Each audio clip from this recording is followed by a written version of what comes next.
Excellencies, distinguished panelists, ladies and gentlemen, good afternoon, good evening, and good morning. It's my great pleasure to welcome you to this webinar on climate change, priorities to health, human rights, and labor. At the beginning, I'd like to mention that the event has been recorded. This is the first time the Climate Vulnerable Forum is bringing together the three key UN bodies: World Health Organization, Office of the High Commissioner for Human Rights, and International Labour Organization in a single event. It is being done with the objective of deepening our understanding and knowledge about the interlinkages between climate change, health, human rights, and labor.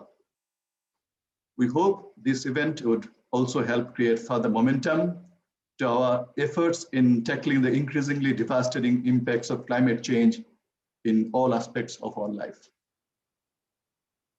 Excellencies, distinguished participants, I'm delighted to inform you that His Excellency Dr. A.K. Abdul Momen MP, Honorable Foreign Minister of Bangladesh, has kindly joined us today.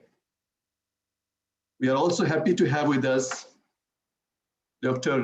Tedros Adhanom Ghebreyesus, Director General of World Health Organization, Ms. Nada Al-Nashif, UN Deputy High Commissioner for Human Rights, and Ms. Martha E. Newton, Deputy Director General of International Labour Organization. We also have a distinguished panel of eminent personalities who would contribute to our discussion. The panelists include His Excellency Mr. Mohammed Nasheed, Honorable Speaker of the People's Majlis of the Maldives and CVF Thematic Ambassador for Ambition. Ms. Saima Wajid Hussain, Member, WHO Expert Advisory Panel on Mental Health and CVF Thematic Ambassador for Vulnerability. Her Excellency Ms. Monique van Dalen, Ambassador and Permanent Representative of the Kingdom of the Netherlands in Geneva. His Excellency Mr. Julian Braithwaite, Ambassador and Permanent Representative of the United Kingdom in Geneva. His Excellency Mr. Gian Lorenzo Cornado, Ambassador and Permanent Representative of Italy in Geneva. And Mr. Samuel Lanui Jr., Deputy Permanent Representative of the Republic of the Marshall Islands in Geneva. His Excellency Mr. Genevieve Kebede Korsho, Ambassador and Permanent Representative of Ethiopia in Geneva, has joined us as the CVF Troika Ambassador. Now, may I invite His Excellency Dr. A.K. Abdul Momen MP, Honorable Foreign Minister of Bangladesh, to make his welcome remark. Sir. Thank you, Ambassador Dr. Mustafiz. Thank you very much. Bismillahir Rahmanir Rahim. His Excellency Dr. Tedros Adhanom Ghebreyesus, Director General WHO, Ms. Nada Al-Nashif, UN Deputy High Commissioner for Human Rights, Ms. Martha Newton, Deputy Director General, ILO, Excellencies, distinguished CVS ambassadors, distinguished colleagues and participants, ladies and gentlemen, Assalamu alaikum. Peace be upon you. It is my great pleasure to virtually welcome you all to today's webinar. Indeed, it is a moment of massive global upheaval on public health and economy, a pandemic and a crisis, which is certainly unprecedented in living memory. The COVID-19 has been a stark reminder that we are just one part of the complex system. And when the balance tips, it can have catastrophic consequences for all of us. It should also be a reminder for us that the phenomenon of climate change has the potential of becoming much more appalling and disastrous than the current pandemic. If we fail to act now, perhaps we would not get any second chance to remedy. Therefore, the pandemic is a wake-up call for all of us to accelerate efforts to invest in resilience building in order to avert the impending crisis like the climate change. In 1974, in the first ever address of Bangladesh in the UN General Assembly, our father of the nation, Bangabandhu Sheikh Mujibur Rahman, said, and I quote, "As a country which has repeatedly been exposed to the ravages of natural calamities, Bangladesh has a special stake in the creation of an institutional arrangement by which the international community can move effectively to meet and prevent such calamities," unquote. We took guidance from his vision to join the international community to reinvigorate meaningful climate actions and combat climate-induced natural calamities.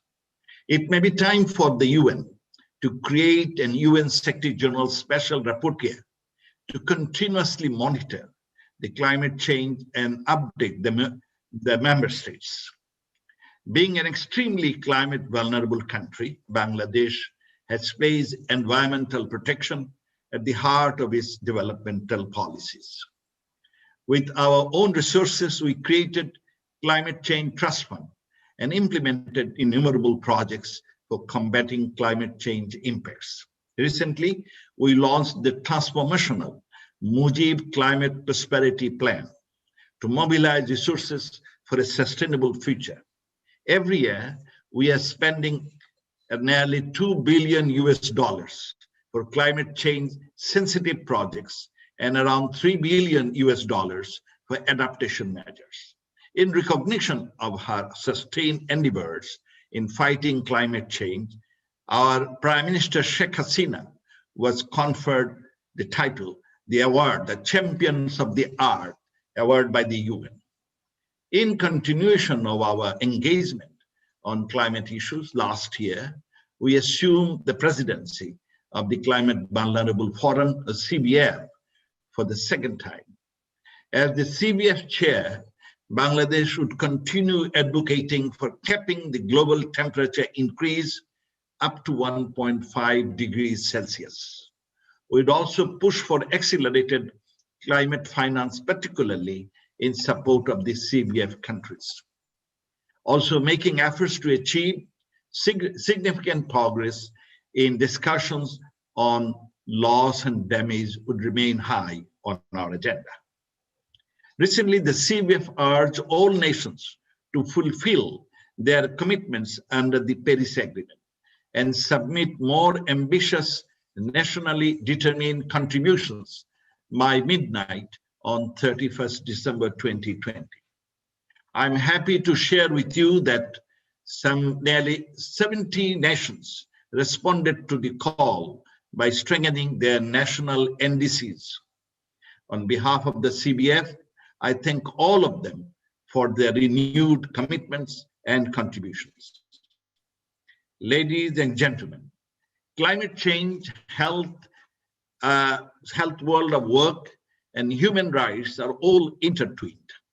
The extreme climatic events and frequent natural disasters induced by climate change have led to changing patterns of diseases, water and food insecurity, vulnerable human settlements, and so on.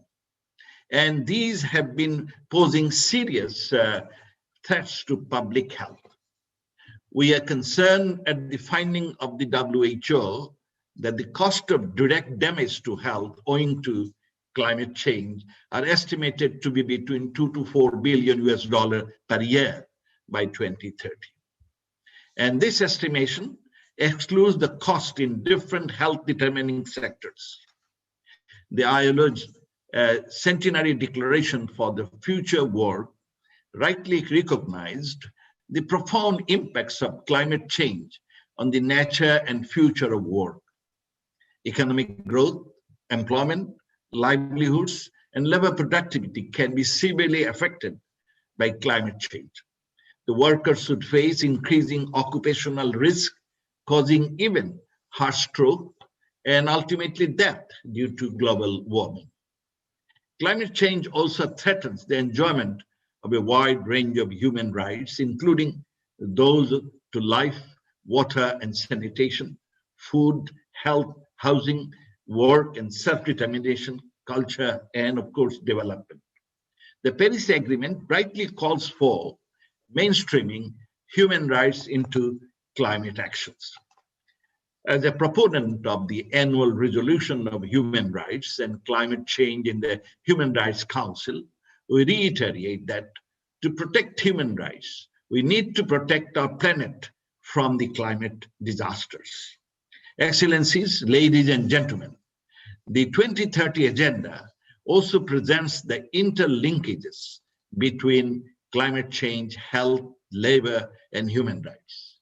Keeping this critical nexus in mind, I wish to place 5 suggestions before you.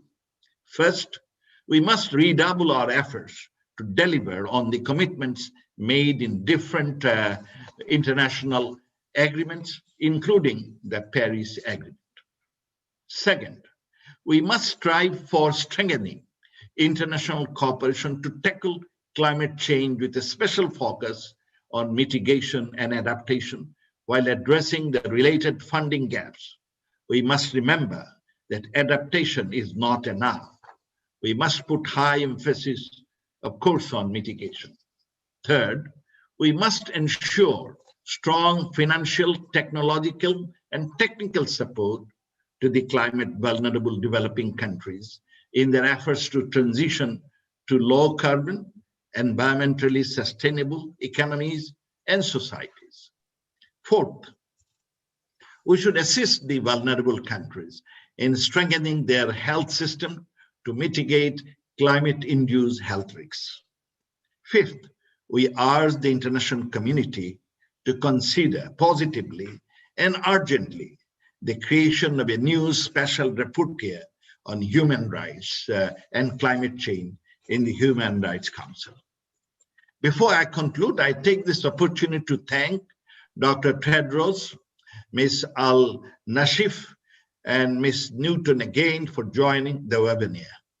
I'm also pleased to see a distinguished panel of eminent personalities, including His Excellency Mohammad Nasheed, CBF Thematic Ambassador for Ambition, Ms. Saima Wajid Hussain, CBF Thematic Ambassador for Vulnerability, Professor Dr. Barkosian, CEO of the Global Center on Adaptation, and permanent representatives of the Marshall Islands, Ethiopia, the Netherlands, UK, and Italy. I would also like to thank our permanent mission for organizing this event in collaboration with the CBF Secretariat. I look forward to a lively panel discussion. I thank you all. Joy Bangla, Joy Bangabandhu. Thank you, sir. Thank you for your remarks and reaffirming Bangladesh's commitment to pursuing accelerated climate actions and addressing the issue of loss and damage as the current CBF chair. I also thank you for sharing with us the initiative of Mujib Climate Perspective Plan for Bangladesh that has been launched coinciding with the birth centenary of the father of the nation of Bangladesh, Bangabandhu Sheikh Mujibur Rahman. I further appreciate your valuable suggestions, including on strengthening international cooperation to tackle climate change and creation of a new mandate on climate change in the Human Rights Council. Thank you again, sir. Before I invite the next speaker, I would like to inform that the event has been live streamed.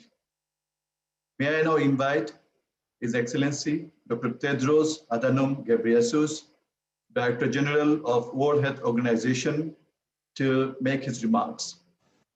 You have the floor, sir. Thank you, Ambassador. Thank you, Your Excellency.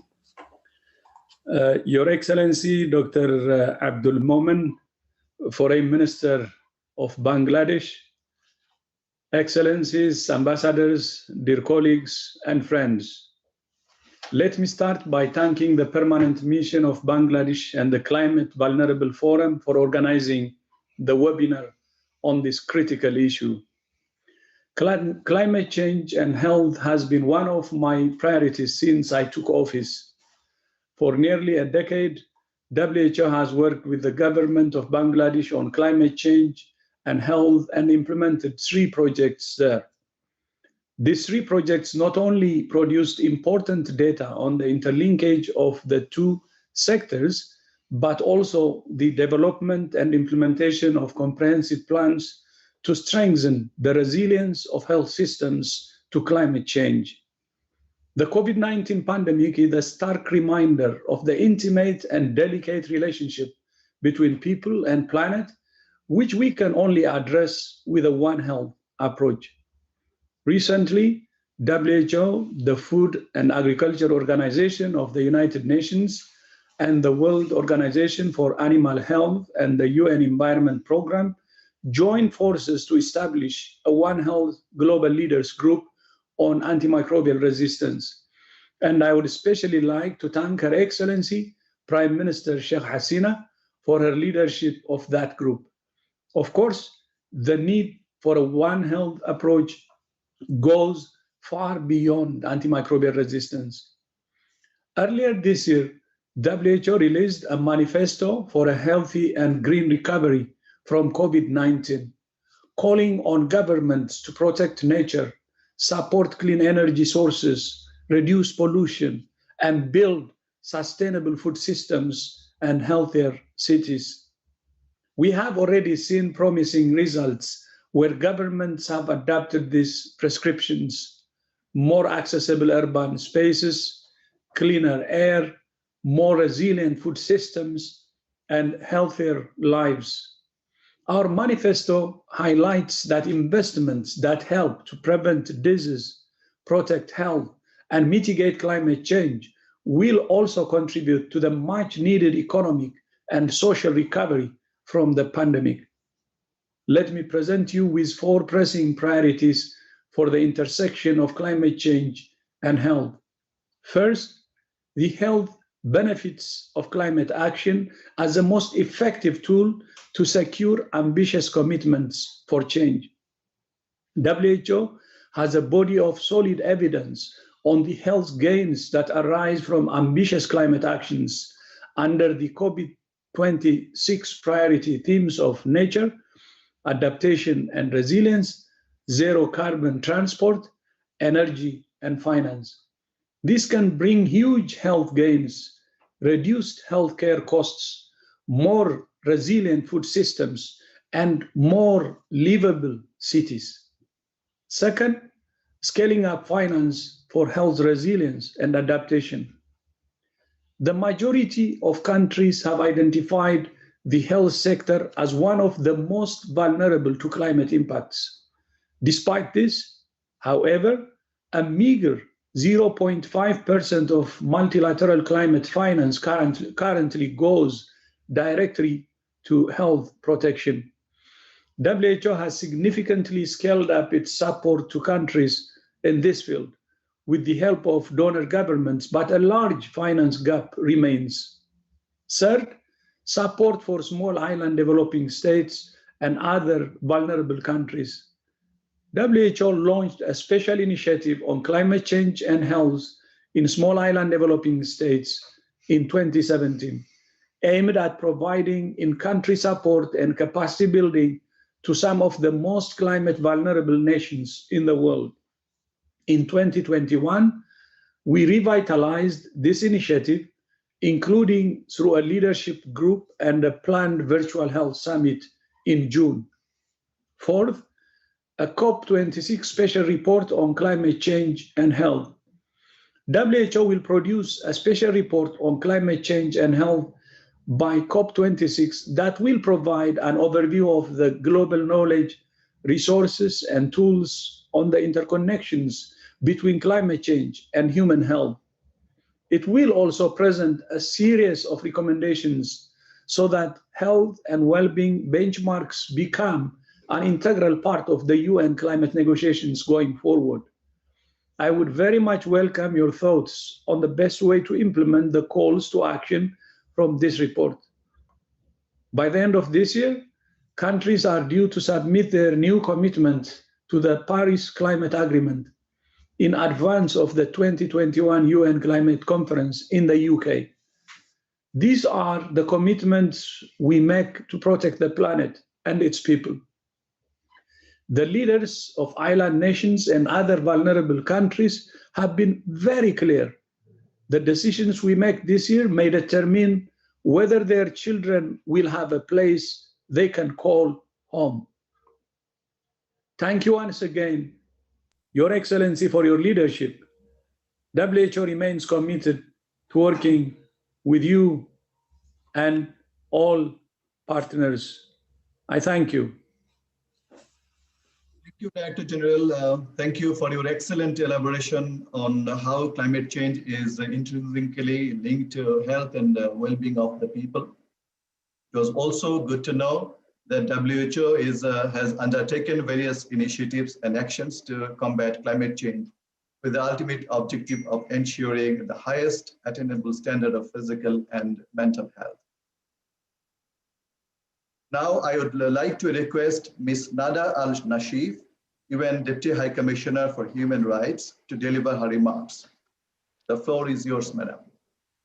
Thank you so much, Your Excellencies, colleagues, friends. It's a real pleasure to be with you today with my colleagues from the WHO and the ILO. I would like to start by recalling the Secretary General's reference to climate change as a war on nature that, if not stopped, will lead humanity to its own demise. And we know that because our biodiversity is collapsing with 1 million species at risk of extinction. And we know that each year, air and water pollution alone kill 9 million people. Climate change impacts health directly through weather variables, including heat and storms, indirectly through natural systems such as disease vectors, and through pathways mediated by human systems, including undernutrition. It is affecting the underlying determinants of health, such as access to drinking water, food, and shelter. I'm sure we will hear some important commitments and proposals today, as His Excellency the Foreign Minister has already started, to help speed up global solutions. Moving forward, we believe human rights-based policies are key. The principles of international solidarity and common but differentiated responsibilities require that countries that historically have contributed the most to climate change do more to alleviate the suffering of those who have contributed the least, while often experiencing the worst impacts. To put it in the words of Solomon Yo, a young human rights defender working in the Pacific, climate change poses an existential threat to the Pacific Islands. And while their population has contributed very little to the problem, they live with this injustice every day. Human rights-based climate policies are the only sustainable solution to the climate challenge. By implementing climate measures that respect, protect, and fulfill all human rights, including the right to development, we can grasp a future in which climate change no longer reinforces health inequalities and compounds injustice, where the economy delivers on its promise to create decent jobs and a just transition, and where life on this planet can be preserved for future generations. Those most affected by climate change already endure discrimination based on gender, age, and economic status, because they are members of indigenous peoples or minorities, migrants, or internally displaced, or because they are people with disabilities. We must have an equitable, sustainable recovery founded on equality, non-discrimination, participation, access to information, and access to justice and accountability. Collectively, we all need to do more, starting with our own house. We are calling for the integration of the human right to a healthy environment throughout the work and the advocacy of the entire United Nations system. A coherent, rights-based approach to environmental action, including in the work of UN country teams, will lead to better outcomes for both people and planet, supporting efforts to achieve the Sustainable Development Goals, especially in this decade for action. In particular, upcoming international negotiations on climate, biodiversity, and chemicals management offer critical opportunities for action, for example, to support states in aligning their climate commitments with their human rights obligations. At the UN Human Rights Office, we established a Sustainable Environmental Management Working Group to help us model the change we want to see in the world. Our target is to cut travel by 50% from 2019 levels, institutionalize measurement of our carbon footprint, and change our procurement practices to be human rights enhancing and environmentally conscious. We are determined to walk this talk if we are to have any chance of averting the worst impacts of the unfolding climate tragedy. The human right to a safe, clean, healthy, and sustainable environment has been recognized by over 80% of UN member states. For this reason, the UN Human Rights Office stands with the Climate Vulnerable Forum in demanding urgent action under the Paris Agreement to stop climate change. Thank you very much. Thank you, Madam. I very much appreciate your call for redoubling our efforts to address climate change issues for the promotion and protection of human rights for all. I also thank you for sharing with us the role OSCHR is playing in advancing the climate change and human rights agenda. Having said that, now I have the honor to invite Ms. Martha E. Newton, Deputy Director General for Policy of the International Labour Organization, to make her remarks. Madam, you have the floor. Thank you. Your Excellencies, ministers, distinguished participants, friends, and my colleagues from the UNHCR and the WHO, I thank the government of Bangladesh and the Climate Vulnerable Forum for inviting the International Labour Organization to this very important and timely event. And my congratulations goes to Bangladesh on its presidency of the CVF and that of the Vulnerable 20 group of ministers for finance. Climate change presents significant challenges for the world of work. Unabated, its impacts on the economy, people, and society could roll back important gains achieved in advancing decent work, social justice, and poverty reduction. In 2019, the ILO published its report, Working on a Warmer Planet, the Effect of Heat Stress on Productivity and Decent Work.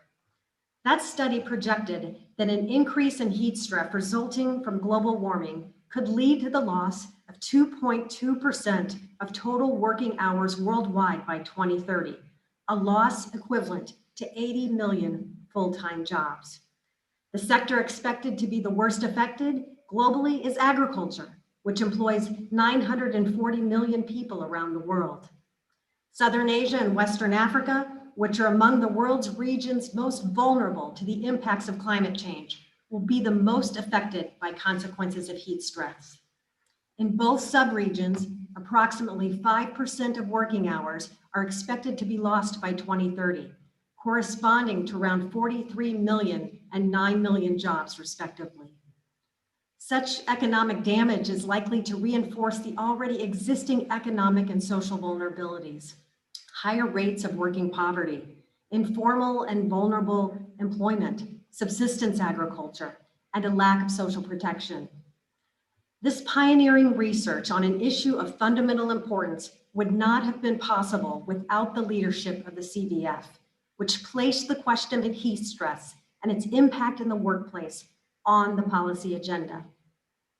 Indeed, it was in 2016 that the CVF rallied the ILO, the WHO, and UNDP and social partners to initiate thinking on the effects of warming in the workplace.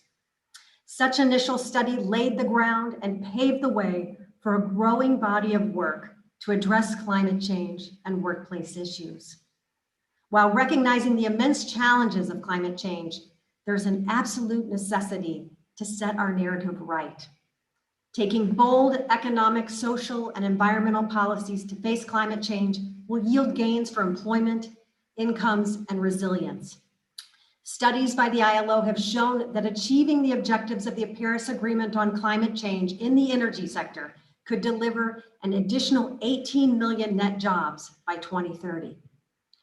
A recent study by the ILO and the Inter-American Development Bank suggests that a low carbon economy in Latin America and the Caribbean can lead to a net 15 million job gain by 2030. So in order to achieve all this potential, we've got to deploy the full range of climate, labor, and economic policies in a coherent, coordinated, and impactful manner. And this is why the tripartite constituents of the ILO have formulated a set of guidelines for a just transition. The guidelines provide a comprehensive framework to address the linkages between decent work and climate change in ways that maximize socioeconomic gains and minimize the risks.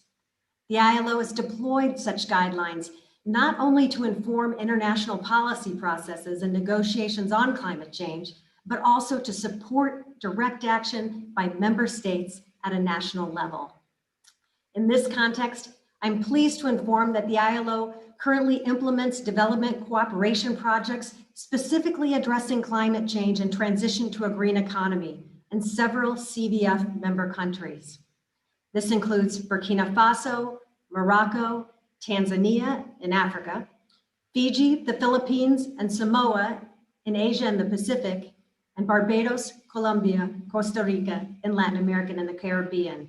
And these are just to name a few. Many of these countries are among the 48 countries that have committed to formulate just transition plans, placing jobs and livelihoods at the center of climate action. The ILO and a number of partners within and outside the UN system have initiated the Climate Action for Jobs initiative as one of the initiatives resulting from the 2019 Climate Action Summit. The Climate Action for Jobs is designed to help countries with real solutions to tackle the twin challenges of climate change and decent work. I'm also pleased to mention that ministers from Costa Rica, Ghana, Samoa, and Senegal, all member countries of the CVF, are on the International Advisory Board of the Climate Action for Jobs. So we're very much looking forward to participating in this conversation today and in deepening our collaboration, including through the Climate Prosperity Strategic Investment Plans for CVF members, which the CVS has launched with a view to promote robust economic and job growth while building climate resilience. The ILO stands ready to continue our partnership to address these efforts. Thank you so much for having us here today. Thank you very much, Madam, for highlighting ILO's work in several key areas of labor and climate change, including your research work on the effects of heat stress in the workplace, the Green Initiative, and the Climate Action for Job Initiative. Indeed, enhancing the understanding of the linkages between climate change and labor market would be the key to ensure a better and sustainable world of work. With this, the first segment of today's event comes to an end. Now, let us proceed with the panel discussion. Our first speaker of today's panel is His Excellency, Mr. Mohammad Nasheed, Honorable Speaker of the People's Majlis of Maldives and CVF Thematic Ambassador for Ambition. Mr. Nasheed, the former president of Maldives, had played an instrumental role in establishing the CVF in 2009. Recently, he has been appointed as the CVF Thematic Ambassador for Ambition to take forward the ambitious climate prosperity plans for the CVF countries. Now it's my honor to give the floor to His Excellency, Mr. Mohammad Nasheed, to highlight his plan and priorities as the CVF Thematic Ambassador for Ambition. The floor is yours, sir. Thank you very much, Ambassador. Before I begin, good afternoon, good morning, ladies and gentlemen, and thank you so much, the government of Bangladesh, the CVF Secretariat, especially Prime Minister Sheikh Hasina, the Foreign Minister who just spoke to us. You have, with the CVF in this conference, brought the three most important civil servants of the planet, which is the UN High Commissioner for Human Rights, the Director General of the World Health Organization, and also the Director General of the International Labour Organization.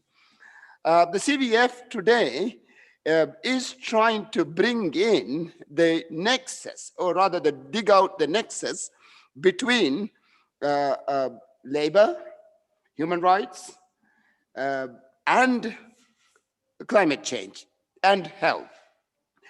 How best do we try to highlight health issues, labor issues, and human rights issues with regard to climate change?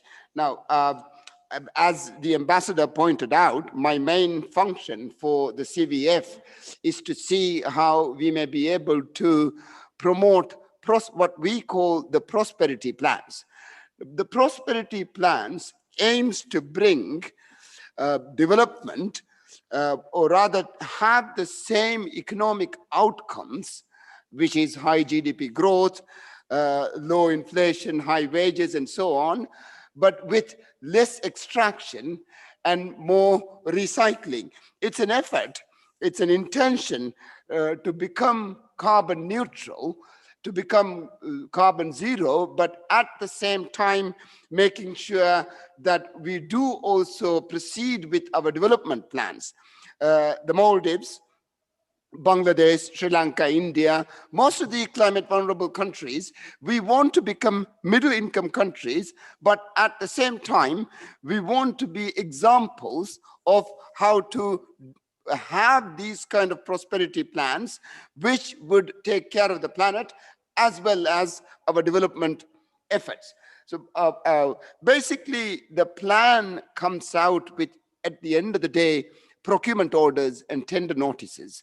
It tries to give governments frameworks, legal frameworks that would allow governments to tender for procurement of energy, electricity, which would be generated through renewable means.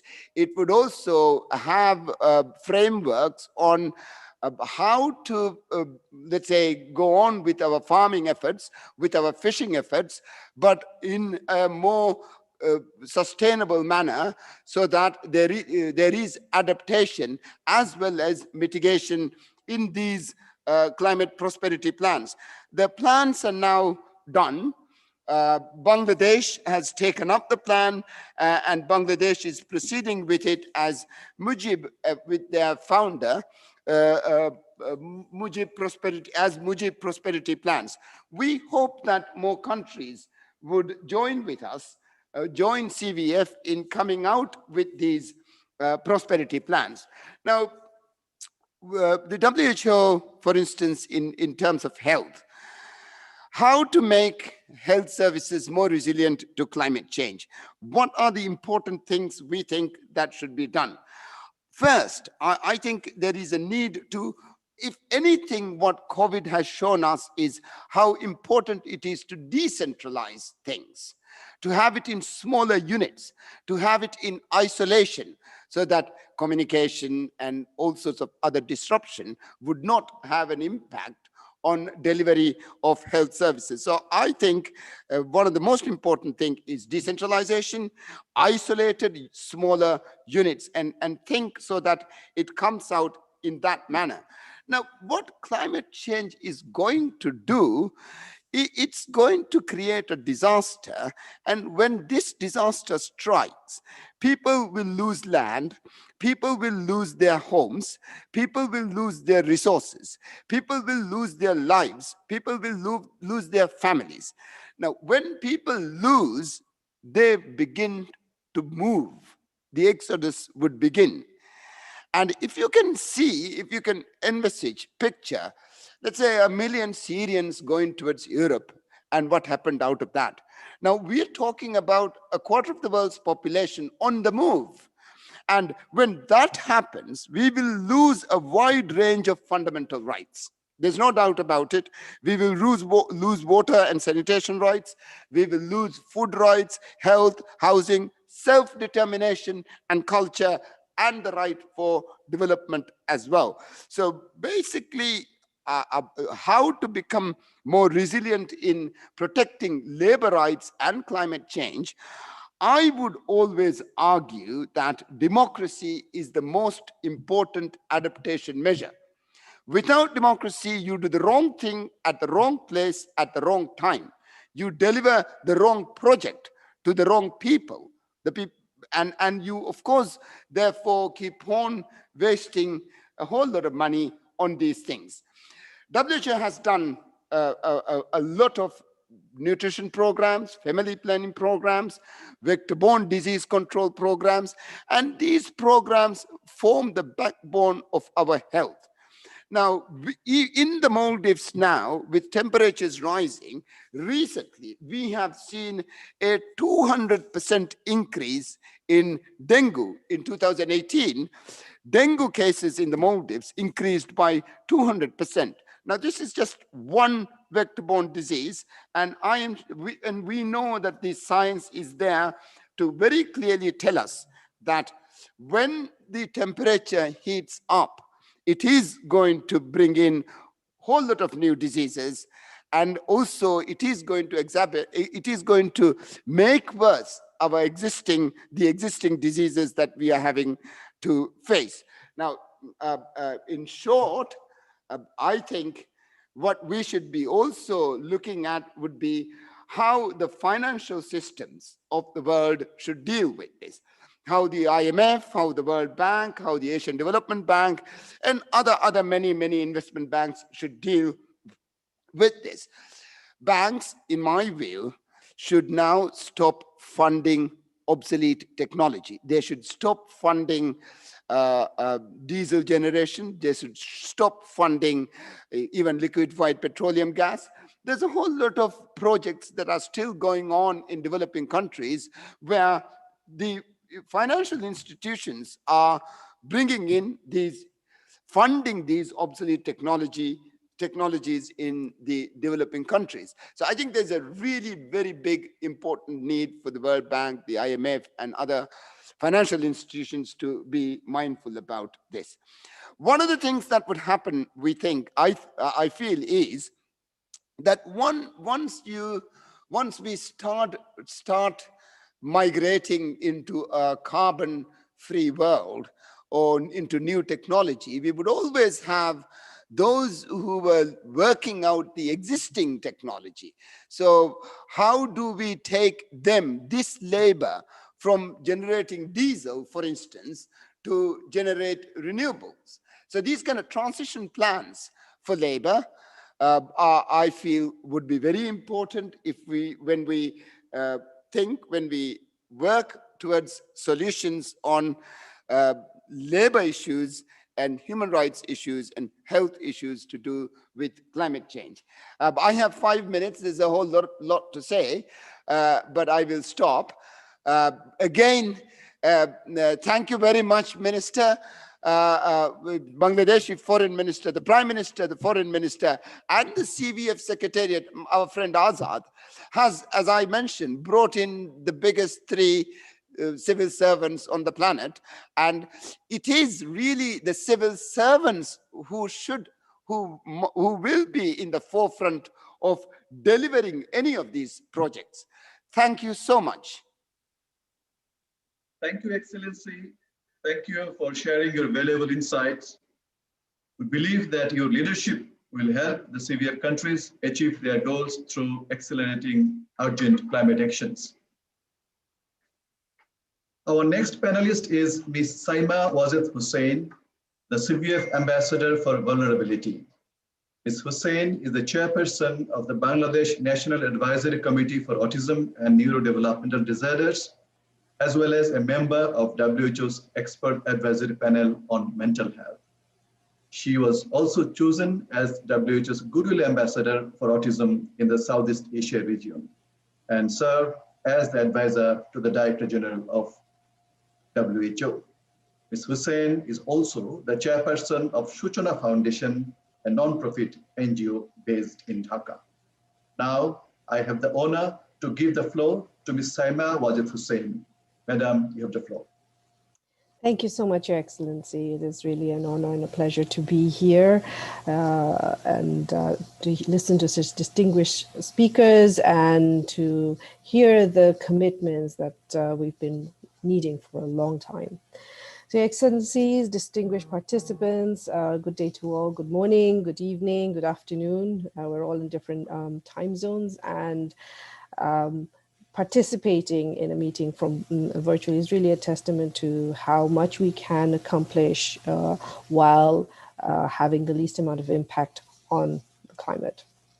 Speaking for the concerns of vulnerability for our CVF Forum as thematic ambassador, it is clear that the international health, rights and labor responses have not yet caught up with the pressures of climate change. And yet, of course, our distinguished speakers earlier on representing these organizations, their commitments was, really wonderful to hear, and I hope we can all work together to follow that up.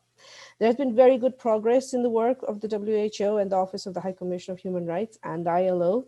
I think it is clear that we need to build on these accomplishments and work very hard to further strengthen our responses. We know very well that climate change will continue to exacerbate the situation of vulnerable people, particularly those who are women, children, persons with disabilities, those living with mental health conditions, and who have other neurodevelopmental disabilities. This is not a challenge to leave up to the WHO, the OHCHR, and ILO. As representatives, the solutions do not reside with one institution alone. As representatives of the most vulnerable communities around the world, we need to constantly work hard to bring our concerns forward for action. The global institutions in Geneva who can make a difference can also benefit from our support and collaboration. My own background being in health, specifically mental health, I'm pleased to share with you my views towards the area of health, as well as human rights and labor. And I really thank the High Commission in Geneva for bringing the panelists and bringing these issues together on one subject. Our starting point for climate change and health is, of course, the most substantial public health crisis that we are all experiencing right now. But climate change as a health crisis does intersect with the COVID-19 pandemic, most notably when extreme weather events strike communities. And as was mentioned about issues like the increase in existing diseases like dengue has had in the Maldives. Extreme weather events strike communities where the spread of COVID-19 is substantial and growing. And there's also the major role of air pollution on respiratory diseases that we have been aware of for a very long time, but don't seem to have really made significant change. One notable similarity of COVID-19 and climate change is the impact of each of them on mental health. The pandemic's loss of life, widespread morbidity, job and income loss, isolation, are having a real and profound psychological impact on all of us. The same is true of natural calamities, which have been found to predictably increase the prevalence of mental illness among affected communities in the time following a disaster. We've become aware of the huge significance of the impact of the pandemic on mental health, but when it comes to climate change, we've barely begun to unpack the mental health implications.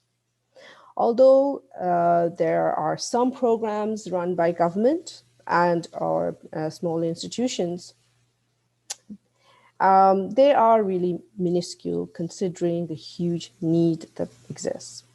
Not only is the mental health effect of climate change very, very significant, but we know as persons with disabilities and those with neurodevelopmental disabilities, those living with other vulnerabilities, are definitely among the most vulnerable and impacted significantly more and have significantly fewer supports systems that are in place. The situation is multiple and compounded, particularly for these vulnerable groups.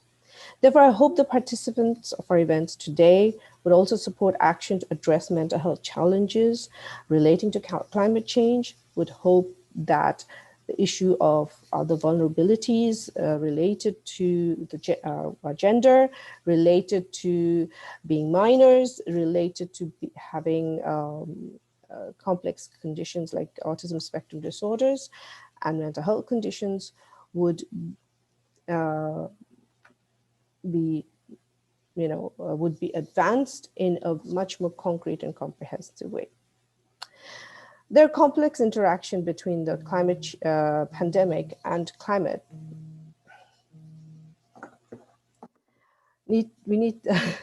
Sorry. What is certain is that solutions that are appropriate for the specific communities need to also be implemented in a way that is sensitive to the culture and to the needs of the community. What is good for one country or one region is not necessarily impactful for another. And we have to be extremely sensitive to what are the needs of the people in the community, and especially incorporating those who are at the most vulnerable and who are, in effect, the most voiceless oftentimes. In the areas of human rights, we've done great work in recognizing different rights and when it regards the implications of climate change. Yet we have very few tools at our disposal to do anything really concrete about them. I think we're also aware of the intergenerational rights challenge of climate. The world's fastest growing population of youth have far more to lose than older people. And this has been a huge motivator for change and action. Because everyone is affected, including future generations to come, we have to become far more active and practical in helping countries to respond. The CVF is proposing to create a dedicated UN Special Rapporteur because it is the most significant new step that could be taken to intensify the work on climate change and human rights at this point in time. We need to help states recognize the rights concerns around climate change, which will in turn help motivate greater action and efforts to support those most vulnerable whose rights are most at stake. Again, the Human Rights Council has already recognized the special vulnerabilities and rights of people with disabilities, both physical and mental. It has been working since 2008 to build an important knowledge base upon which more action can be taken. In addition, a manifesto for the World Health Organization has also clarified on a roadmap of how we can address the complex issue. Finally, I'd like to turn to the question of climate change, vulnerability, and labor. That is a very significant concern for climate vulnerable countries and vulnerable groups in particular. If you look at the makeup of our economies, our workforce has a very high proportion that are working out of doors or are working indoors, but without proper air conditioning. We also have a high proportion of the world's population without access to clean or quality drinking water, which is vital for rehydration. As temperatures rise, all these workers have their health at risk, and actions need to be taken to counteract this. And then now we have the added complexity of requiring them to use things like masks, which are a challenge when you are in an extreme heat and are required to engage in physical labor. This includes measures like promoting clean water access and rehydration, increasing tree cover and shade, and improving HVAC, and even looking into insulation of buildings and workplaces to combat against heat. Again, it is really clear that it's a multidimensional issue, and in order to really address this complex issue, challenge of climate change, we have to, cut across, address it in a cross-cutting manner with multiple partners and work in collaboration with one another. There is no one particular solution, and then it cannot be the responsibility of one particular organization. Each of us have to take that leadership and work together to address it. So I hope, I'd like to thank the High Commission Geneva for putting this session together, to bringing such important topics together, and for inviting me to speak and participate. It's a real honor, and it's been a true pleasure. And I hope that going forward, we can do something much more impactful and change the course that we're headed at. Thank you. Thank you, madam, for your insightful intervention, and also for emphasizing that the climate change is to be tackled in a cross-cutting way. We are confident that your guidance as the CVF thematic ambassador will help us mobilize different stakeholders and groups to raise global awareness on climate vulnerabilities. Our next panelist is Her Excellency Ms. Monique van Dalen, Ambassador and Permanent Representative of the Kingdom of the Netherlands in Geneva. We are aware that the Netherlands has made good progress in its efforts to address the climate-induced vulnerabilities. Today, while the planet continues to warm, the hotter climate is affecting billions of people in their workplaces with serious health and productivity implications. Madam Ambassador, as your country has pioneered in adapting to the climate change, we would like to know from you, what actions do you think should be prioritized in order to better address the growing impacts of heat in the workplace? Madam. You have the floor. Thank you very much, and good afternoon, good morning, good evening, wherever you are. Thank you for this pertinent and fitting question, Excellency, and for inviting me to participate in this very important webinar. As you know, the Kingdom of the Netherlands in Europe is indeed a delta country, just like Bangladesh. But in the Caribbean, our kingdom consists of small island countries, much like the Maldives or the Marshall Islands.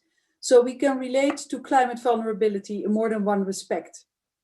Excellencies, colleagues, and all those in the virtual audience, let me first express my sincere gratitude to the government of Bangladesh for taking up the presidency of the Climate Vulnerable Forum at such a crucial time, and to the Honorable Foreign Minister of Bangladesh, His Excellency Dr. Abdul Momen, for his on-point welcoming remarks. Having listened to the Minister's intervention closely, I could not agree more that the need to address the consequences of climate change in a multilateral setting is growing. Climate change is, in a way, the perfect textbook example of the added value and definitive necessity of coordinating national responses through multilateral fora. My fellow panelists today, as well as many members of the virtual audience, will be well aware that of the Climate Adaptation Summit that the government of the Kingdom of the Netherlands hosted 2 weeks ago. The summit, which gathered dozens of heads of state and government, ministers, senior officials, experts, and academics, aimed to accelerate climate adaptation action worldwide. Adaptation in the broadest sense of the word. Socioeconomic opportunities, human rights, food, health, housing, and sanitation. The Climate Adaptation Summit has illustrated widespread agreement that investing in adaptation is smart economics. Accelerating adaptation action is not only necessary from a climate and environmental point of view, it also makes for a fantastic business case. Private sector opportunities in climate adaptation are plenty, and interest is growing. In order to capitalize on these opportunities and invest in resilient, climate-proof communities around the world, thousands of participants in the Climate Adaptation Summit agreed to work towards the following objectives. 1. To close the adaptation gap for the most vulnerable by enabling poor, vulnerable, and young people to take action themselves. 2. To mainstream adaptation into all policymaking, investment, and budgetary decisions at all levels of government. 3. Promote broad-based partnerships between public and private actors. 4. Stimulate innovation through new financial instruments to mitigate risk and ensure resilience to climate impacts. And 5. Drive economic and finance solutions by scaling up the volume and predictability of financing, promoting access to public and private financing, included by blended financing tools. Now, specifically turning to your question on addressing heat in the workplace, and the previous speaker alluded to it as well, the Netherlands holds that in taking climate adaptation measures, regardless of the specific consequences of climate change they're trying to address, such as extreme heat or rising sea levels or more frequent storms, social dialogue must be leading. Measures must be imposed in consultation with governments, employees, and employers themselves, working together and joining up knowledge and power to identify problems as well as effective ways to address these.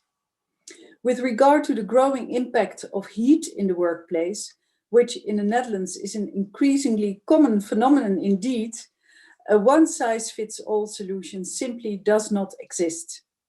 The Netherlands deem it crucial to strengthen tripartite dialogues between regulatory authorities, employers and employees on these issues. And another crucial consideration we take into account are the specific risks, vulnerabilities and needs of various sectors. The issues and solutions are vastly different for dissimilar sectors in the Dutch economy. Based on such social dialogue responsibilities, as well as the respective rights of employers, workers, and regulatory authorities, measures to address and mitigate extreme heat in the workplace can be put down in respective labor laws. In the Netherlands, we have done so after extensive and ongoing social dialogue for both heat in the workplace, as well as the more specific Dutch problem of workplaces being too cold rather than too hot. To make things a little bit more concrete, the tripartite social dialogue that I've just referred to found agreement amongst the three parties that the ideal working temperature in offices in the Netherlands is between 23 and 26 degrees Celsius. It was agreed that employees had the right to leave their office if the temperature topped 28 degrees. For physically intense work taking place outside, this threshold was agreed at 26 degrees Celsius when a light air breeze is present, and 25 degrees Celsius without such a breeze present. This example goes to show that concrete specific measures can be put into place after extensive consultation of employers, employees, and government authorities. A process that wonderfully ensures a buy-in by all the three parties after the respective regulations come into effect. Concluding, I've given you a brief overview of the need for multilateral supported action on climate adaptation, supported by a concrete example of the way in which the Netherlands endeavors to achieve climate adaptation, specifically on the issue of extreme heat at work. Thank you very much. Thank you, Ambassador Van Dalen, for sharing your experiences and thoughts on how excessive heat creates occupational health risks and reduces work capacity and labor productivity. Now I turn to our next panelist, His Excellency Mr. Julian Braithwaite, Ambassador and Permanent Representative of the United Kingdom in Geneva. As you know, UK is the president of COP26. It is said that climate change and inaction to tackle it are significant contributors to the global burden of diseases. We understand a suitable response to climate-induced health challenges are essential for a healthy recovery from COVID-19. Against this backdrop, may I ask Ambassador Braithwaite to shed some light on how the diplomatic community in Geneva can contribute more effectively to highlight the interlinkages of climate change and health. The floor is yours, sir. Thank you very much, Ambassador Rahman. And on behalf of the United Kingdom, I'd like to take this opportunity to thank Bangladesh, as well as the whole membership of the Climate Vulnerable Forum, for your leadership on this agenda, and in particular on this agenda of climate change and health and disease. And it's really a pleasure to join this event today in the company of such distinguished speakers, and fantastic to see so many participants with us online from time zones all around the world. So congratulations for a fantastic event. It'll come as no surprise to you that as part of the UK's presidency of COP26 jointly with Italy, raising ambition on climate change is one of our biggest priorities for 2021. This means three things. First, more ambition to adapt and build resilience. Secondly, more ambition to reduce emissions.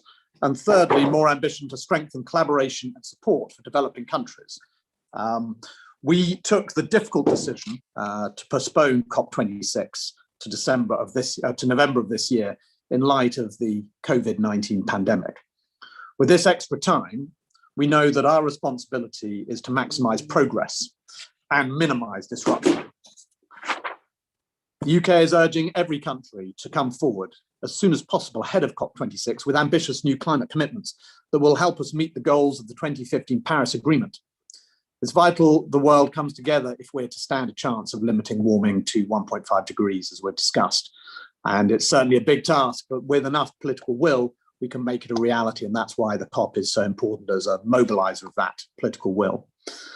Accelerating action on adaptation, resilience, and loss and damage is key because, unfortunately, as we've heard, we know that it's often the most vulnerable countries who are being hit hardest by the impact of climate change. And the work of the Climate Vulnerable Forum is so important in this regard, amplifying the voices of those most affected. In fact, Bangladesh's leadership on resilience was clearly demonstrated in the early warning and evacuation of millions of people from the path of super cyclone Umpan in May of last year. But the international community needs to do more to support countries who are vulnerable to climate-induced natural disasters. The UK is proud of the fact we have committed to doubling our climate finance for adaptation, but also for mitigation, rightly highlighted by His Excellency, the Foreign Minister, as critical, to £11.6 billion from 2021 this year to 2025. This will help developing countries to take action to tackle climate change. And we're encouraging other donors to set out bold new commitments to provide high quality and predictable climate finance.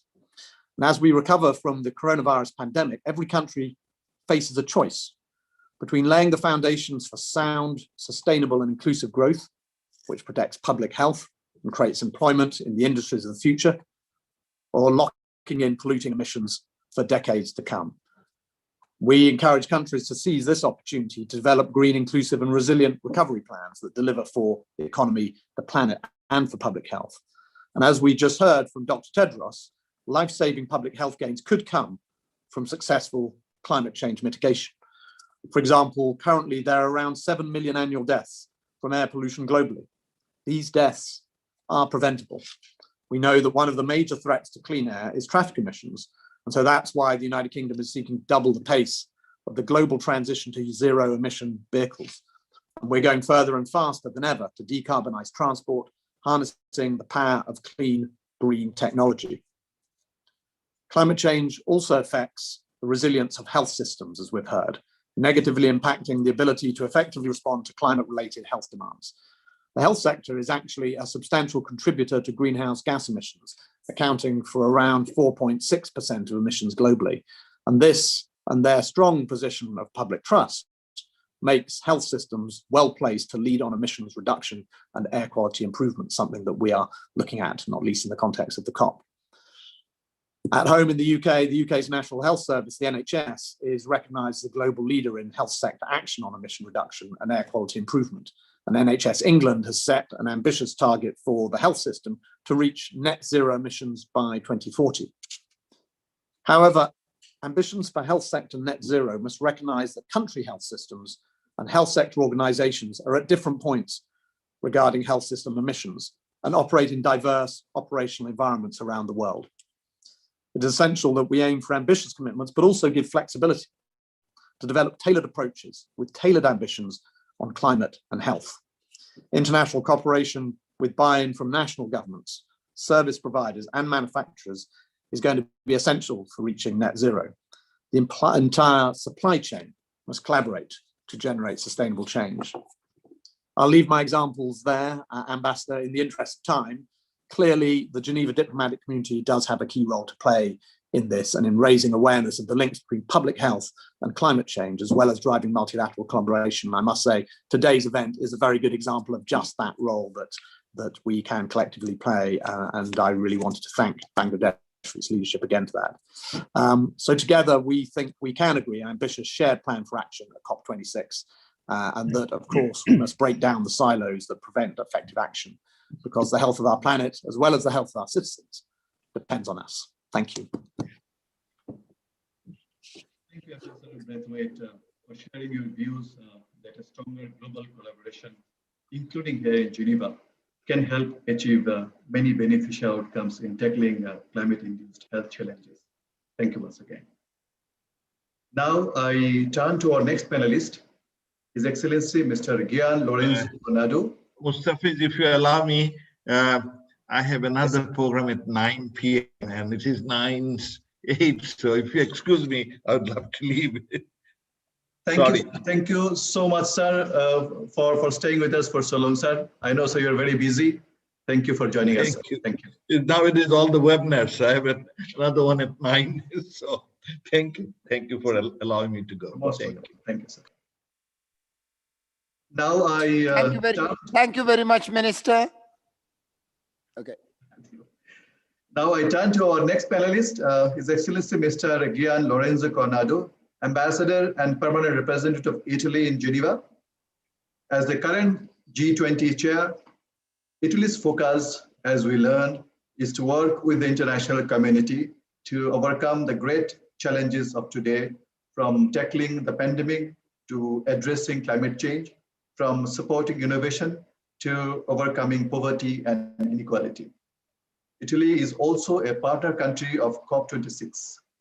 With this in view, may I now invite Ambassador Coronado to share with us Italy's perspective on climate change. The floor is yours, Ambassador. Thank you. Mr. Minister, Excellencies, distinguished panelists, ladies and gentlemen, first of all, I would like to thank the government of Bangladesh and the Climate Vulnerable Forum for hosting this webinar on climate change priorities on health, human rights, and labor, and for the kind invitation.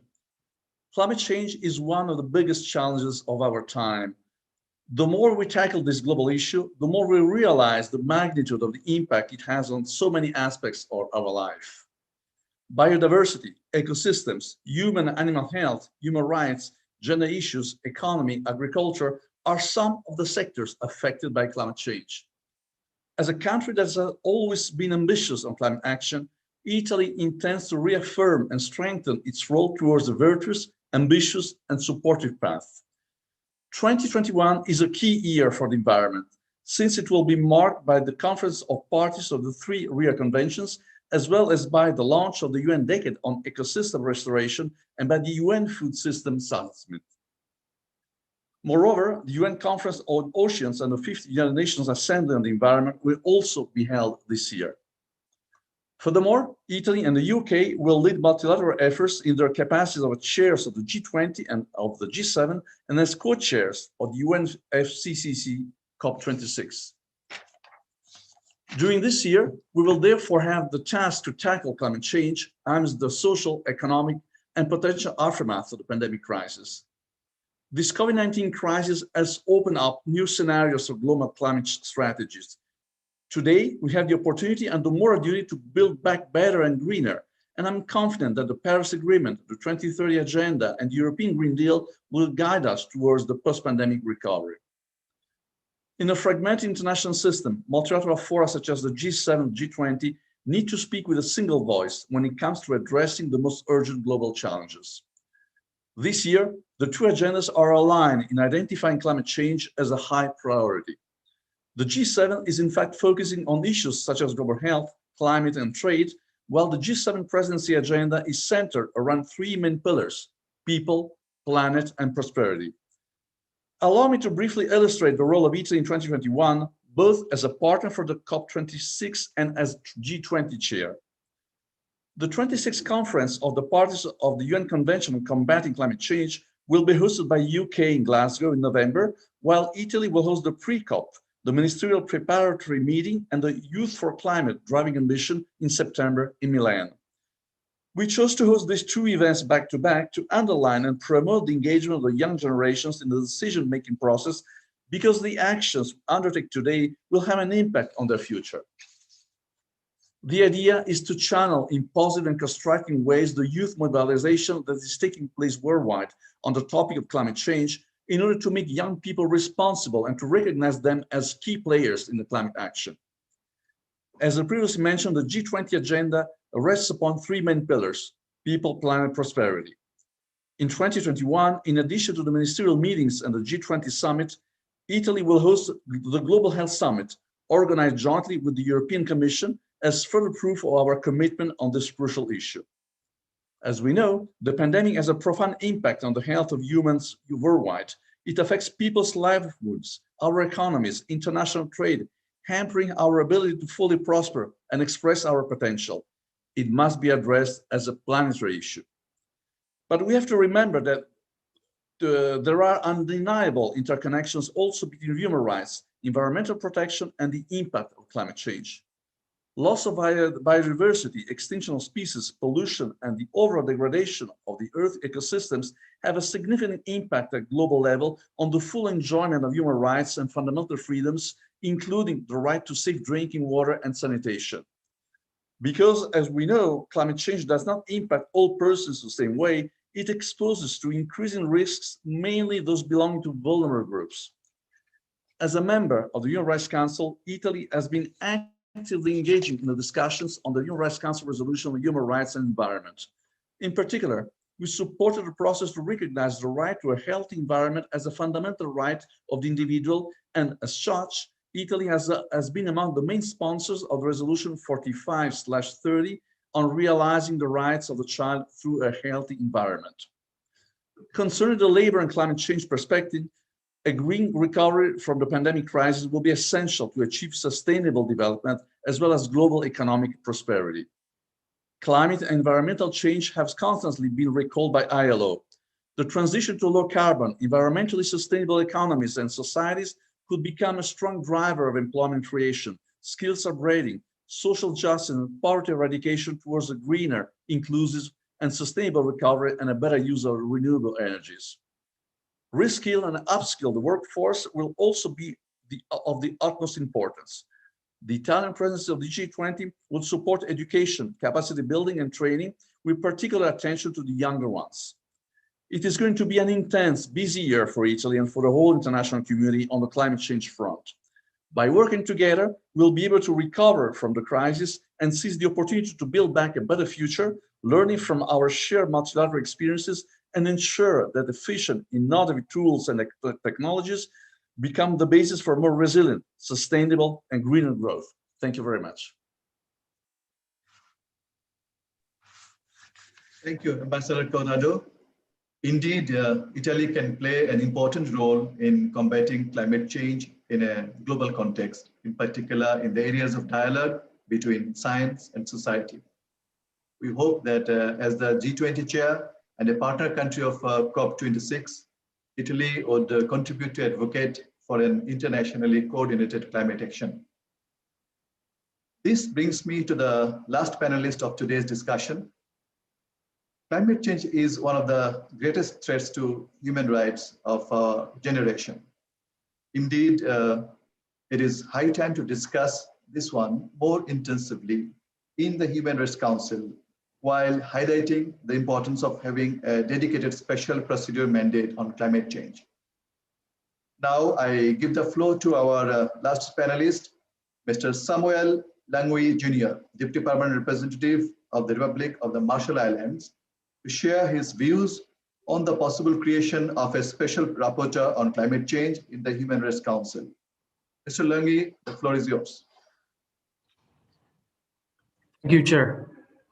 Before I proceed, please allow me to convey my ambassador's sincere apologies and regrets for not being able to attend this important webinar as initially agreed and planned due to an urgent emergency.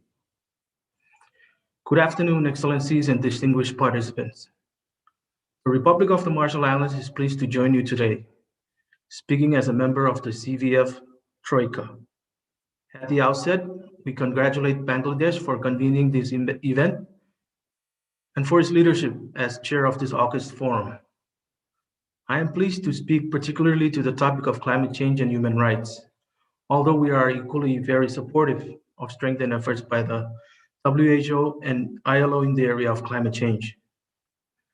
This work is vital to protecting our health and workers from climate change and to help us leverage the best possible dividends from climate action in terms of health and jobs. This is especially important given the COVID-19 pandemic, and so we are also strongly support the WHO manifesto for a healthy recovery from COVID-19. With regards to human rights, this has been a core focus of our diplomacy. The Marshall Islands ran and secured the first seat for a Micronesian nation on the Human Rights Council in order to promote stronger efforts by the HRC to tackle climate change. Climate change impedes individuals' rights to food, life, health, housing, a healthy environment, access to land and energy, and even self-determination. Now more than ever, a stronger human rights-based approach to ambitious climate change action is needed. Addressing climate change is imperative to ensuring the core human rights are upheld. We remain very supportive of the CVF call to establish a dedicated special rapporteur on climate change and human rights. This will give communities like ours on the front line of the climate crisis the chance to have the threats to our rights addressed by the international community. Last October, the foreign ministers of the Pacific Islands Forum also joined in affirming the need for this new mandate and for the HRC to resolve to create it during this year's June session. The Marshall Islands president has stated that climate change is this century's greatest threat to human rights. As vulnerable countries, our rights are already severely compromised due to the impact of climate change, and our futures hang in the balance, depending on nations that should be taken right now, but have typically been too little too late. Indeed, in 2019, the High Commissioner recognized that the world has never seen a threat to human rights of this scope.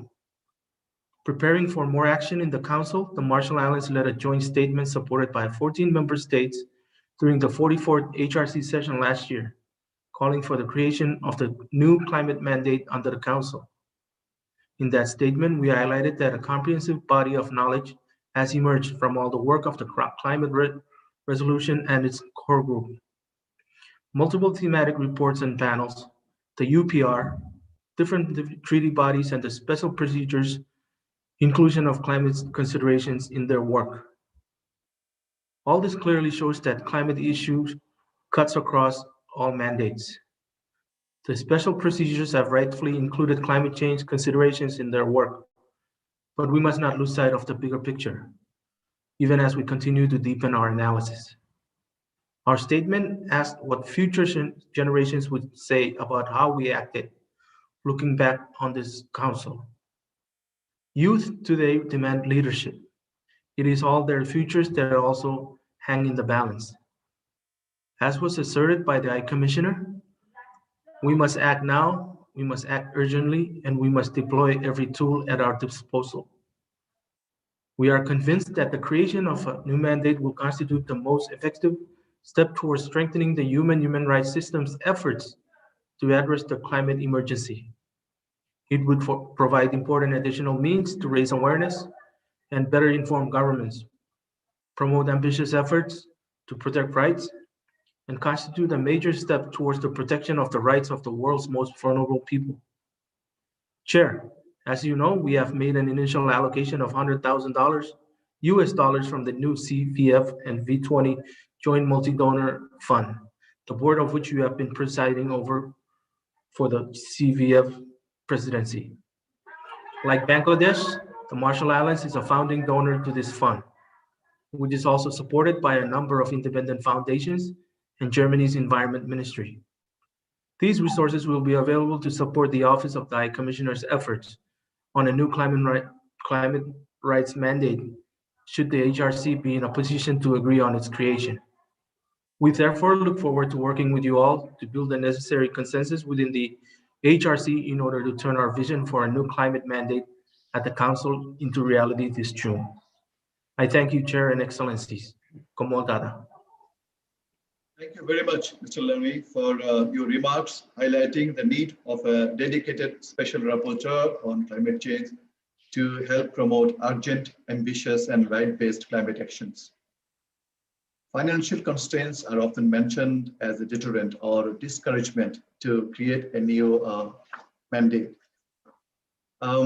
As you have correctly informed, the CVF has already allocated $100,000 US dollar from its own fund to support a new climate mandate. I'm sure others will see value in investing on such a mandate for strengthening climate actions and protecting the rights of the most vulnerable.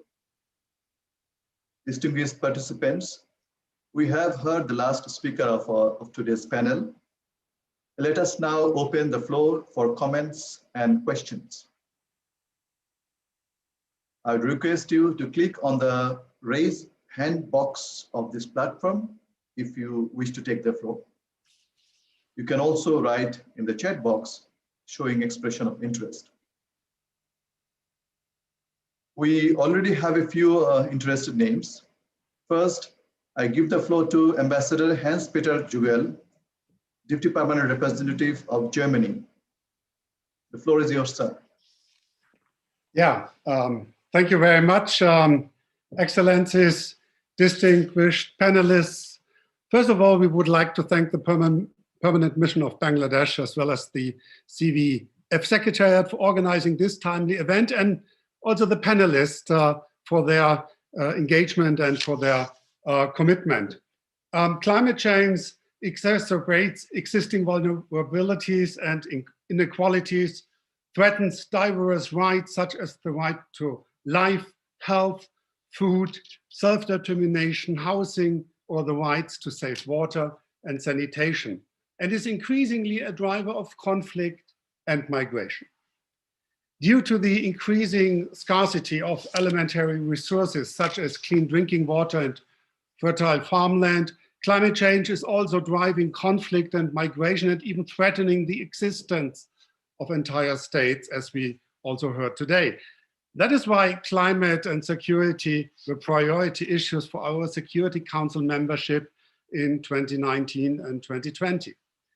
Existing discrimination and/or social inequality exacerbate the impact of climate change on women, especially if they are part of marginalized communities.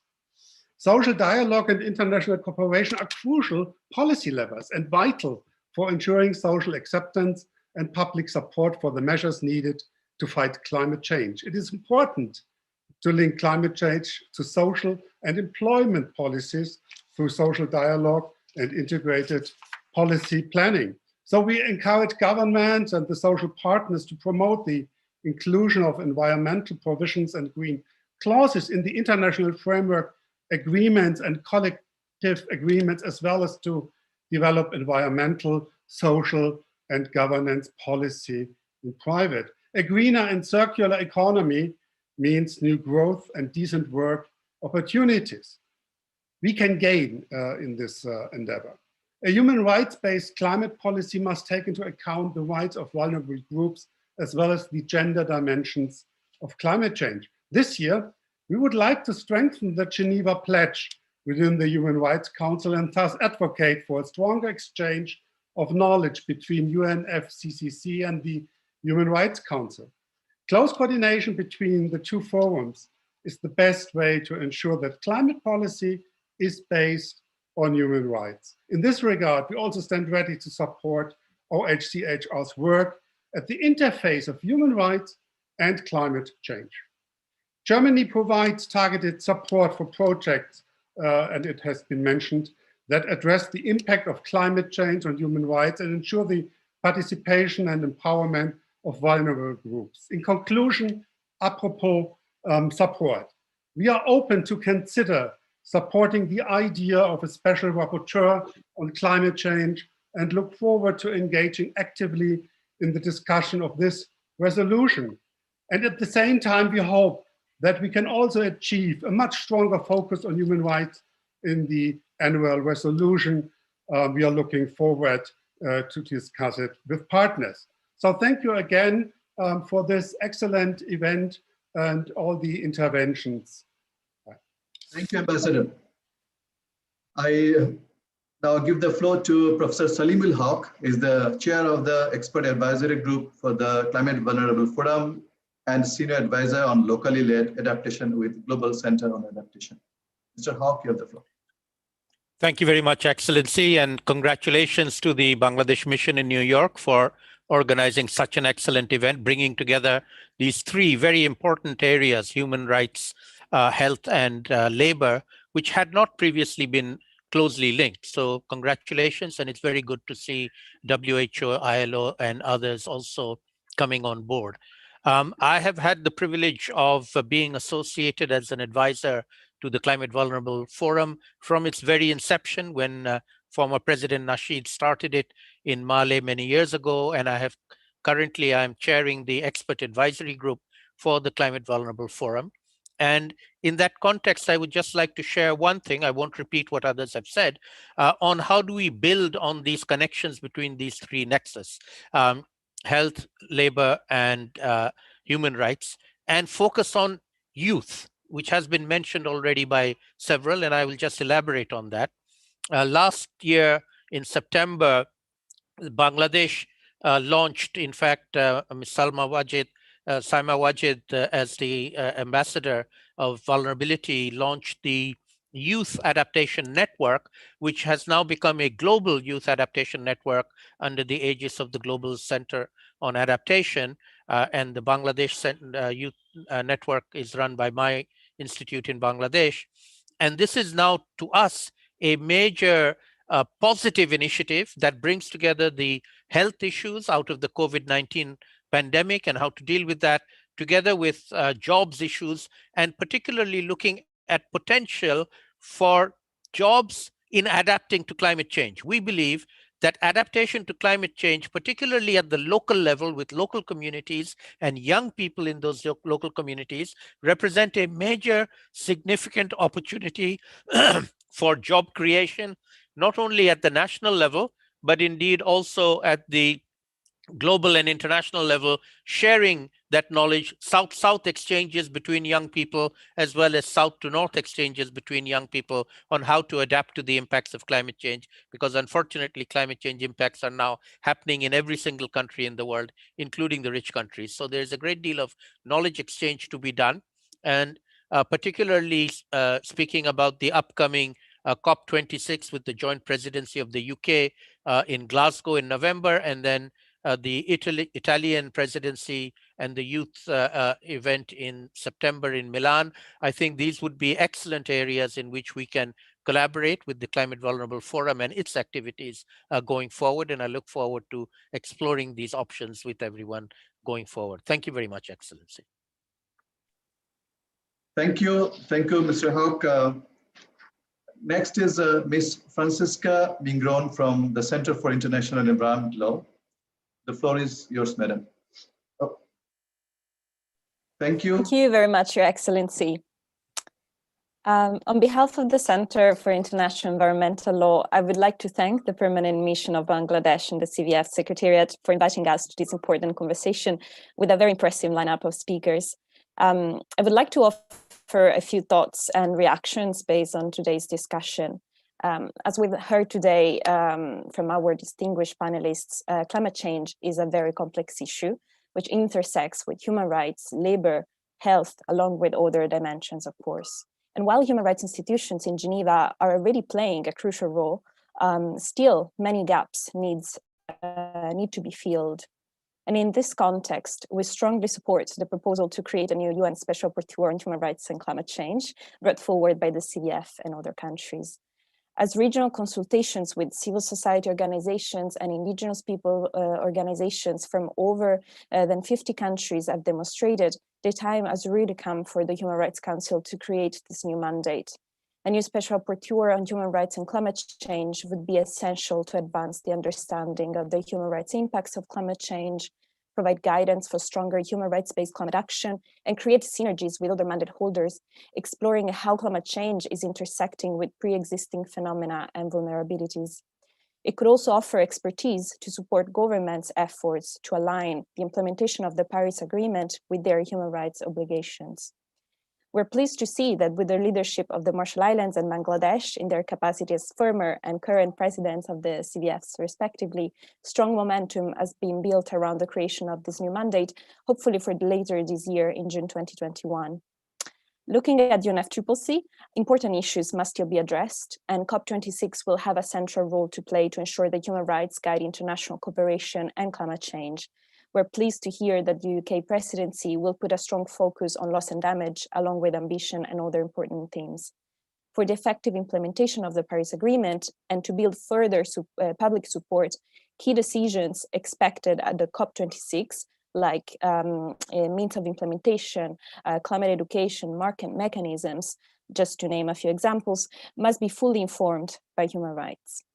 So with this in mind, we look forward to hearing more about how civil society and indigenous peoples' organizations can best support the Climate Vulnerable Forum's presidency and other states to ensure that the Human Rights Council establishes the new Special Rapporteur on Human Rights and Climate Change, as well as to ensure that human rights can continue to inform the implementation of the Paris Agreement. Thank you very much for giving me the floor. Thank you, Francisca. Now I recognize Ms. Farah Kabir, Country Director, ActionAid Bangladesh. The floor is yours, madam. Thank you, Your Excellency. Thank you to the Permanent Mission in Geneva. And I think it's an excellent webinar where the three dimensions or three different aspects are being discussed. And I want to also not repeat what has been said. I think we have established that the crisis, the importance of coming together and the different aspects of our lives needs to be connected. What I would like to emphasize here is that we have seen the leadership and visionary leadership of countries like Bangladesh, who are most affected, have been recognized as being the most vulnerable. But we have tried to find our own solutions and adaptation and so on. But what it does today is when you're bringing the aspect of human rights, labor, and climate change together, let us not repeat what has not worked previously.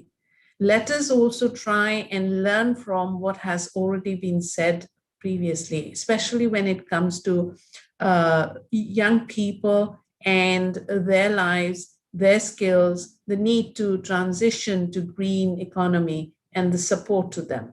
The need to have gender responsive public services. You know, when we're talking about health, then we have to make sure we don't repeat what was there, which was not necessarily catering to all the citizens, and there was gaps. Let's be honest, that there were serious gaps. And what climate change has done, you know, when we talk about the impacts of climate change, we're talking about flood. We're talking about repeated floods. In the midst of COVID pandemic, we had Amphan and 3-4 rounds of floods in Bangladesh. So you have a pandemic, you have a serious health issue, and yet the community had to deal with repeated floods. And this has implication for the women, the young people, whether it's any kind of waterborne diseases, skin diseases, respiratory problem. So we have to make sure, and this also has a serious implication on the reproductive health of women, and it's an intergenerational. You know, when the sea level is rising, the salt water, the salinity, and I mean, I'm not going to go into the details, but what it means, it's got an intergeneration. So we need to correct this, and we need to also work with the indigenous and the local adaptation. And we have to see that people have been coping with, and some of this has been very useful. But we have to be careful that it should not always be just adaptation. The emphasis on the mitigation, the emphasis on the responsibility of the countries with highest level of emission, holding them accountable is so critical. And COP26 should be about results. I mean, I heard His Excellency, the representative from the UK and Italy, while we create the space and the platform, we also want to see what actions have been taken and the accountability aspect of it. And, you know, we keep talking about finances. $1 trillion could be mobilized because of the pandemic. So if we are serious about the planetary crisis and we want to link it with human rights, with labor, with health, I believe you all in your leadership can hold your countries and your governments accountable in global leadership to move. It's just a question of political will. So I will end by saying, please bring the lens and the focus, the spotlight on things that have not worked, and let us move and make things work. Let's remember who are the most impacted and affected. Let's remember that the pandemic has shown how vulnerable we are, and irrespective of where you are, how developed, how technologically advanced you may be, there are certain things that does not spare. So in a way, it was an equalizer. Well, not anymore, because the health, access to health and services. And I'm also very proud because I come from a country which is already providing the vaccinations, and, you know, while others are struggling. So having said that, let's try and make that commitment and to keep the women, the young people, and the youth in the center. And we also have to deal with what has happened in the last 1+ year due to the pandemic, which is the increase in domestic violence, the increase in mental health issues, the loss of job, again, causing mental health issues. So we need to have a separate support, not just set up a separate rapporteur at the UN, but it should be backed by programs and finances and interventions. So thank you so much, Ambassador, for letting me speak, and congratulations for this webinar. Thank you, Madam. I recognize UPEG Miambiante has requested for the floor. If you so wish, please take the floor. Thank you.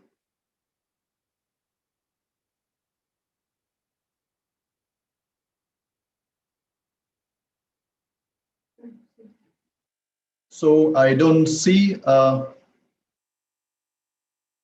Miss Biante taking the floor. So I don't see any more requests for the floor, and also we are running out of time. May I go back to the panelists if you want to respond to any of the questions or comments, or add anything very briefly, maybe for 1 minute or so. If any of you are willing to take the floor, either raise your hand or just unmute and speak to make it simple. Distinguished panelists.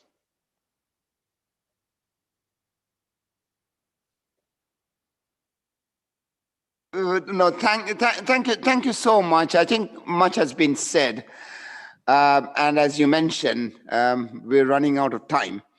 But thank you. It's been a very good conference. Thank you, Excellency. If I hear no more requests or intention to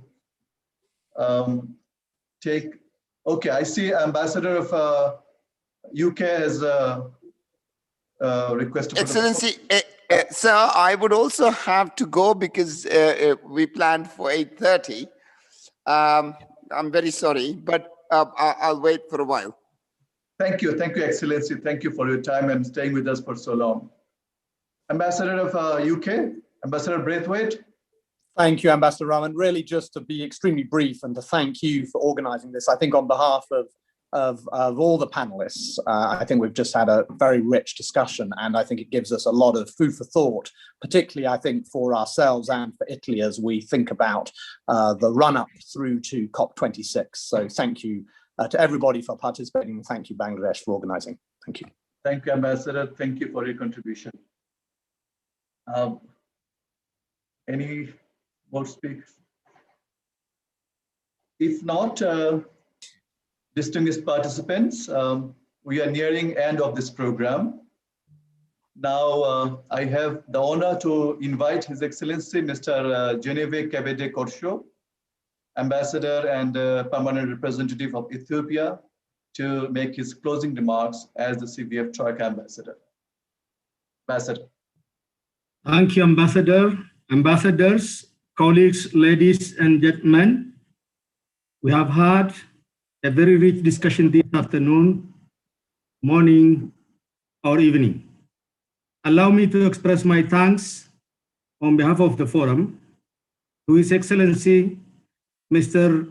Mustafa Fizur Rahman, for hosting this virtual event to exchange views on the perspective of the nexus between climate change, health, human rights, and labor.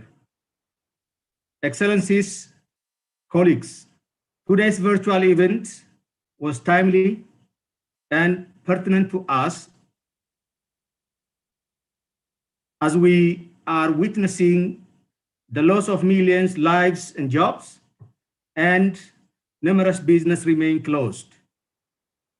Climate change is undoubtedly one of the greatest threats to human rights of our generation, posing a serious risk to the fundamental rights to life, health, food, and adequate standard of living of individuals and communities across the world. That is why it needs emergency action. I was very much encouraged to hear the rich contributions from so many of the members here today. I believe that today's exchange highlighted well the importance of our collaboration in this forum to advance our concerns. I am sure you agree with me that the discussion was also a clear testimony of our commitment to the Paris Agreement, as it highlighted the goal we set in keeping rising global temperature to 1.5 degrees pre-industrial level. It is evident that the danger of inaction to climate change is real and here to stay with us. Recently, my country, Ethiopia, announced its 15 years ambitious national adaptation plan aimed at reducing the vulnerability of the country to the adverse impacts of climate change. It has taken bold leadership on climate action by launching its ambitious climate resilient green economy strategy that aspires to build a carbon neutral and resilient economy by 2030. Ethiopia has intensified its commitment in the fight against climate change by launching a Green Legacy National Flag Initiative in 2019, aimed at planting 20 billion tree seedlings within 4 years. In this regard, more than 9 billion seedlings have been planted over the last 2 years. Excellencies, colleagues, climate change is a global issue that no country can respond to on its own. It is important that we work for a world that is ready to take on responsibilities. In that spirit, we should be able to contribute to the advocacy we are making as CVF members and in all other platforms. We believe that the importance of keeping up our advocacy in the area of health, human rights, labor, and migration and displacement is paying off. It is also gratifying to see that our views are receiving continued appreciation and recognition in different institutions. Let me conclude by saying that we don't have enough time to address this pressing global issue at length. Once again, it was a great pleasure to have this fruitful discussion. Without doubt, the purpose of the meeting has been accomplished. Thank you once again and wish you a very pleasant evening. And I thank you. Thank you very much, Ambassador. Ladies and gentlemen, this brings us to the end of our program today. Our deep appreciation to all distinguished attendees for their presence, participation, and particularly for staying with us till the end. Before I conclude, I express my sincere gratitude to the CVF Secretariat and the Global Action on Adaptation for their all-out support and cooperation. I'd also like to thank Mr. Muhammad Abul Kalam Azad, Special Envoy of the CVF Presidency of Bangladesh, for his encouragement and support. With this, I call the event to a close. Thank you all.